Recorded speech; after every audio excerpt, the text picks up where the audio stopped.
Vengo da una famiglia che praticamente ha sempre rispettato le regole, sai, ha sempre fatto tanto del bene, perché anche la mia mamma faceva tanto del bene e fa tutt'oggi tanto del bene, anche perché regala tanto amore a noi figli, come tutte le mamme Che del dolce, resto. sì. No, infatti ti contraddistingue questa amorevolezza e dolcezza che hai, no? Che si legge Grazie. dagli occhi, quindi è una cosa bellissima che ti ha trasmesso.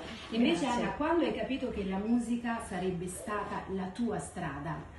Dunque, devi sapere che all'età di 3 anni io abitavo a Bagnoli. Non so se tu conosci, essendo Come? napoletana conosci. Assolutamente, dove c'è anche il mare. Dove c'è Ed il anche mare, dove c'è il mare. E mio papà lavorava all'Italsider, quindi io abitavo proprio lì a Bagnoli perché lui doveva lavorare e c'era in costruzione un palazzo. A un certo punto io mi affaccio, 3 anni, mi metto a cantare. Mi metto a cantare e la prima mia ricompensa sono state le caramelle. No, Le caramelle che mi buttavano sul balcone. guarda, quindi avevi una voce meravigliosa. Ma non so se ho una voce meravigliosa, so solo Sì, che ce lo l'hai. faccio con, grazie, lo faccio con passione e con amore. E quindi quella è stata la mia prima ricompensa, le caramelle. Quindi ancora una volta, vedi, ricorre il tema della dolcezza, perché io penso che con la dolcezza si può cambiare il mondo, lo so, sono un po' fatalista, sono un po' utopica, però io ci credo. Anche io te lo posso confidare, mi piace tantissimo Che essere bello. fatalista. Ma altrimenti gli artisti, no? Mhm. Un po' così anche fuori dagli schemi. Sì.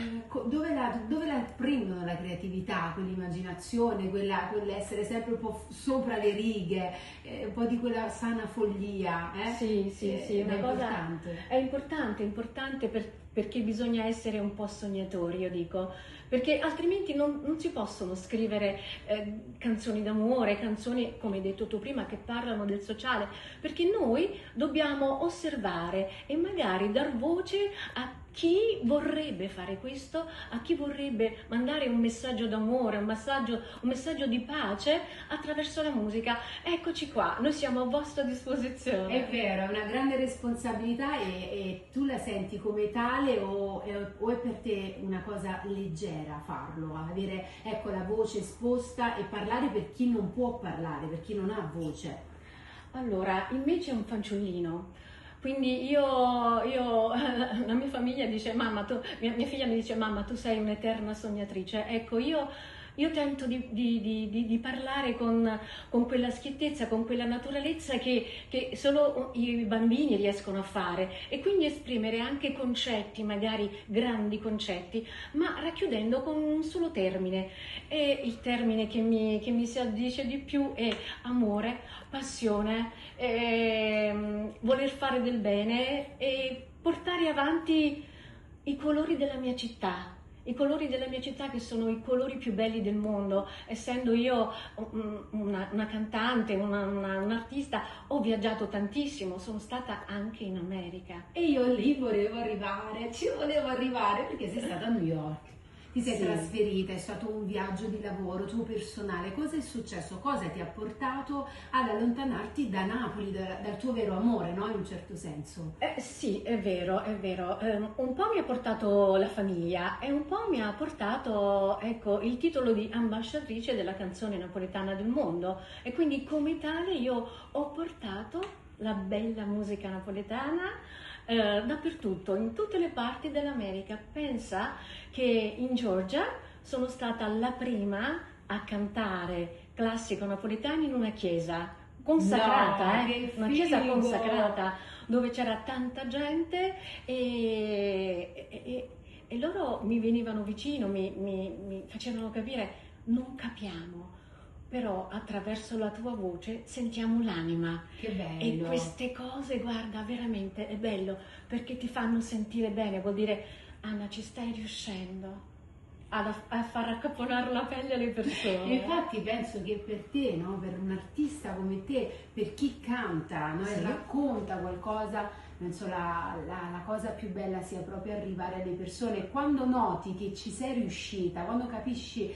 che ci sei arrivata, è una vittoria immensa, no? È una vittoria immensa. Ti ricordi qualche brano proprio che rappresenta questo concetto che stiamo dicendo? Proprio un brano che ti è rimasto così impresso, il calore e l'entusiasmo delle persone per questo tuo brano? Guarda, non ce n'è uno in particolare, perché ti devo dire, ci sono canzoni e tante canzoni napoletane che vengono apprezzate in maniera diversa da tutti quanti, quindi in un momento magari può risultare Reginella, che è una canzone d'amore. Mi fai qualche nota, ti prego? No, sicuramente. Vai, ci sei adesso? Sì. Aspetta che tolgo la base. Vai. Te si fatta una vesta scollata, o cappiello che nastre quel rosa, stiva miezza 3 o 4 sciantose, e parlava francese a così. Foi l'altriera che t'ha incontrata, foi l'altriera tu l'hai ignora sì. T'ha voluta bene a te, tu m'hai voluto bene a me, ma non c'è mamma più, ma a volte tu distrattamente pensa a me. Ragazzi, ma ditemi voi, io sono entusiasta proprio di essere qui e di ascoltarla dal vivo. Guarda, ti posso dire, volevo entrare nel ritornello, ho detto Fabiola non lo fare. Perché non è No, non lo fa, non mi rovinare la canzone, non rovinare questo E allora momento. ti faccio una proposta. Una proposta. Dai. Se io dicessi basta che ci sto sola, che c'è rimasto mare, la renna ancora una canzone per cantare, che ha avuto e che ha data, scordando ciò passato, si menava le paesate. Meno male che mi coprivi la voce. Allora, guarda, Dai. questa canzone che mi hai appena cantato, Reginè, mi ricorda tantissimo le mie recite scolastiche, perché Davvero? comunque sì, esatto, noi alla scuola facevamo queste opere teatrali e io purtroppo ballavo solamente, perché io nasco ballerina e quindi Fabiola ballava, ero già ballerina, all'età di 4 anni ho iniziato danza, ma io mi ostentavo a voler cantare, perché io volevo cantare. Dai, che ci Salivamo sei. su in questa scuola e durante le varie prove c'era il maestro al piano e quindi tutti dovevano arrivare lì davanti al maestro con il microfonino, lui premeva la nota e noi dovevamo fare capito? La classica. No, Fabiola no, prossimo, capito? E io ci rimanevo così male, guarda, vedi, io non è che ricordo tutto dell'infanzia, abbiamo ricordi, Sì. ma sta cosa mi è rimasta impressa e ho iniziato a fare un po' di corsi di canto, lezioni di Ma canto. guarda, si sente comunque. Ti è piaciuto come ho cantato? Io non mi sentivo. Assolutamente sì, assolutamente sì. Va bene, non mi sentivo perché sentivo te, ho detto meno male c'ha sta voce che mi avvolge e la maschera. Allora, noi continuiamo e con altre domandine che vorrei fare per te sulla tua appunto, sulle tue radici. E ricordi Anna un momento in cui hai sentito che dovevi partire per capire davvero chi eri? Allora, partire lo posso capire in senso lato e in senso stretto, giusto? Esatto, sì. Allora sì, partire me lo sono detto a un certo punto della mia vita, che sai, io ho fatto la mamma fino a che i miei figli hanno avuto insomma 17 anni più o meno, e poi dopo ho detto vicino a Thomas, che è il mio marito, ho detto Thomas, io voglio ricominciare perché io nasco con la RAI, proprio con la RAI. Mamma, Pensa che te bello. che ho fatto il primo programma per la Rai, che c'era come conduttore Marco Danè, che sicuramente quelli un po' più grandi di te ricorderanno. Esatto. Ecco, il primo programma per la Rai per bambini, dove i bambini erano ancora bambini. Guarda, hai detto una cosa straordinaria, perché dove i bambini erano bambini, oggi sono piccoli uomini E piccole donne. e piccole donne, è vero, è vero. E comunque quindi inizia così questo mio percorso, che a un certo punto ho ripreso, ho avuto un grande bellissimo incontro con Bruno Iliano, l'arrangiatore di Pino Daniele, e da lì è nata Che salutiamo, Bruno. Ecco, sì, ciao Bruno! Salutiamolo. Lui mi cura tutte le musiche, mi cuce addosso tutte le musiche, perché ha capito il mio modo di essere, il mio modo di cantare, il mio modo di portare la canzone classica napoletana, ed ecco perché è nato Infiniti Amori, oppure Una Maschera, dove praticamente ho raccolto un po' dei miei pezzi, ma le classiche napoletane anche. E quindi una rivisitazione dei brani classici in forma un po' new age, sai, in forma particolare, però senza stravolgere la linea melodica. E quindi da qui è nato questo grande amore anche per gli altri generi musicali, ma ti dirò, io nel mio nuovo progetto, che abbiamo parlato un pochettino, no, ancora non ne abbiamo parlato qui davanti ai microfoni, ne abbiamo parlato dentro.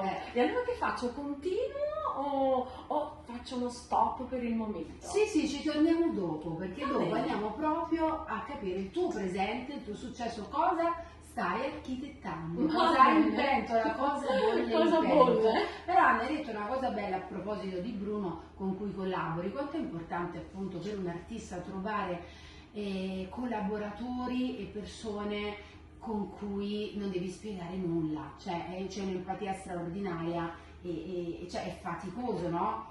Incontrare persone del genere durante il percorso. Hai detto bene, e il mio incontro con lui è stato fondamentale, oserei dire, perché lui scruta, lui sente, lui ascolta, lui ti instrada, lui veramente ti fa stare bene, e quando uno sta bene riesce a dare meglio, riesce a registrare meglio, riesce ad esprimere meglio tutto ciò che sia dentro. Quindi questa forma di empatia è nata e continua. Invece Anna, sono curiosa di sapere, c'è qualcosa di Napoli che hai capito solo dopo averla guardata da lontano? Sì. Ah, Sì. C'è qualcosa. Cosa? C'è qualcosa, perché prima magari potevo dire, ma guarda quanto è sporca, sai, in alcuni periodi storici Napoli ha avuto dei problemi, ma le cose qua non funzionano. Però quando mi sono trasferita in America ho capito che mi mancava non tanto quello, perché poi andando a New York ho scoperto le varie realtà, perché New York è bellissima, ma ci sono dei posti di New York dove veramente non si può stare.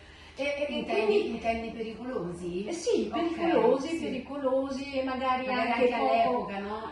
Magari anche poco curati. Ecco, allora ho detto, c'è quel detto che dice ogni mondo è paese, ed è verissimo.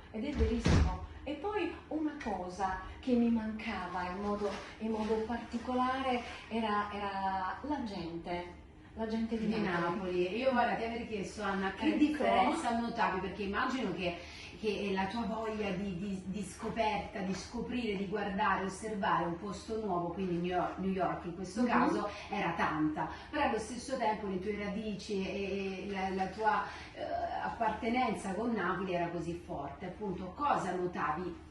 Cioè, in cosa c'è la tale differenza, oltre le persone, e se c'era, se la notavi? Sì, la differenza c'è, io non voglio dire che sono freddi, assolutamente no, però ecco, hanno bisogno di carburare prima di accettarti. Questa è la differenza, mentre invece noi napoletani a braccia aperte, ad occhi chiusi, riusciamo ad accogliere un po' tutti. Ma loro ecco, hanno bisogno di andare piano piano, veramente sono un po' slow, sai?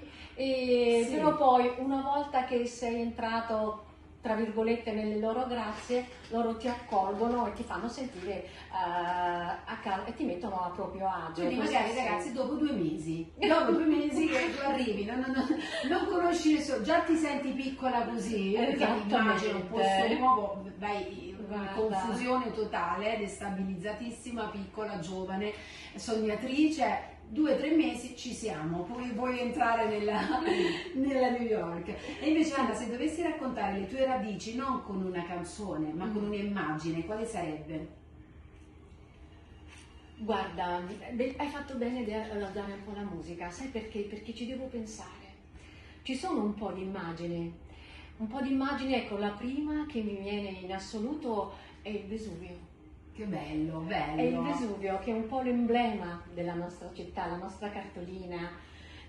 Ormai il famoso Pino non c'è più, ma resta quel Vesuvio, il mare, e poi soprattutto nei momenti quando non c'è il sole, è strano, ma quando non c'è il sole e c'è quel poco di foschia, tu riesci a capire la bellezza di Napoli. Tu dici sì, è vero, io la percepisco anche attraverso la foschia oppure attraverso una Napoli grigia, perché come abbiamo detto dietro ai microfoni, il calore e il sole noi lo portiamo dentro. E con questa, ragazzi, io chiudo questo momento. È una poetessa straordinaria. Io starei zitta. Anna, parla tu, e mi incanta, sai, mi dai l'impressione di ascoltare sai, quelle fate, un complimento, le fate dei cartoni animati che sono lì, che accolgono i bambini, accolgono il pubblico, questa voce così romantica, dolce e accogliente. Veramente sei una persona bellissima, ci siamo conosciute oggi, sì.